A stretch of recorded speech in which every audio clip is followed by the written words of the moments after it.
庆余年中的最强暗探红烛正式投效范闲，被誉为全剧第一间谍的他究竟有多强呢？红烛对范闲的帮助又有哪些呢？今天就来为大家介绍一下这位红烛。红烛在剧版出场的时候是范闲处理检书司事情时，当时红烛只是戴公公旗下的一位小太监，但因为在处理事情上多次提醒戴公公，让红烛成功的被戴公公看中，短暂的成为了戴公公面前的红人。从红烛在检书司的处事风格上就能够看出红烛的头脑十分的活泛，并且很懂得在合适的时机去做合适的事情。正因为如此，在戴公公因贪腐下位后，红烛便在戴公公的举荐下担任了掌管检书司太监的职位，并且因为人特别的机灵，还被庆帝身边的侯公公给看中了。在侯公公没时间去处理一些事情的时候，就交给了红烛去办。比如范闲跟太子进宫向庆帝举报春闱舞弊的事情，就是红烛代替侯公公给二人带路，而接近范闲才是红烛真正的目的。在范闲离开御书房准备出宫的时候，红烛也正式的向范闲表达了自己投效的意思。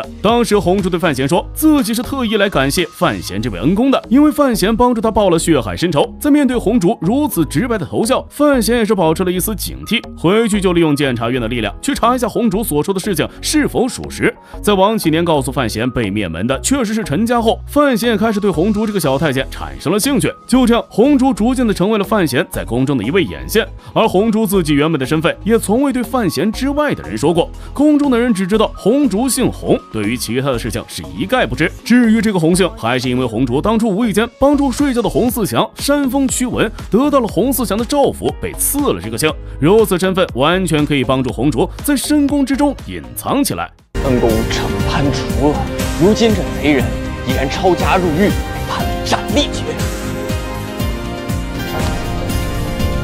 若不是恩公出手主持正道，小人的血海深仇绝无得报。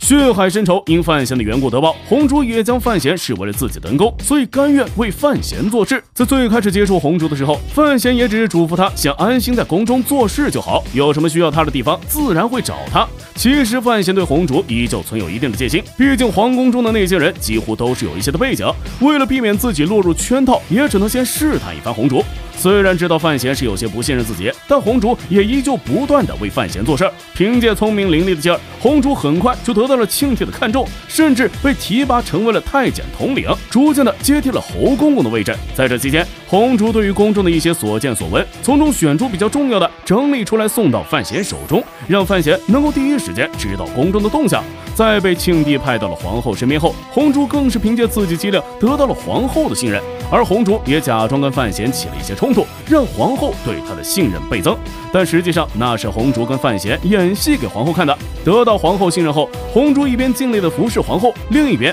就是观察皇后和太子的一举一动，潜伏在了皇后身边，完全没有引起任何人的怀疑。即便是心思十分深沉的庆帝，也都没有看出红烛其实是范闲的人。红烛一直游走在庆帝、太子和皇后之间，表现得非常游刃有余，完全没有让宫中的任何人怀疑到他。就这样，红烛成功的通过各种的细节，得知了太子跟长公主私情的事情，并且将这件事儿告知了范闲，让范闲为拿下太子打下了基础。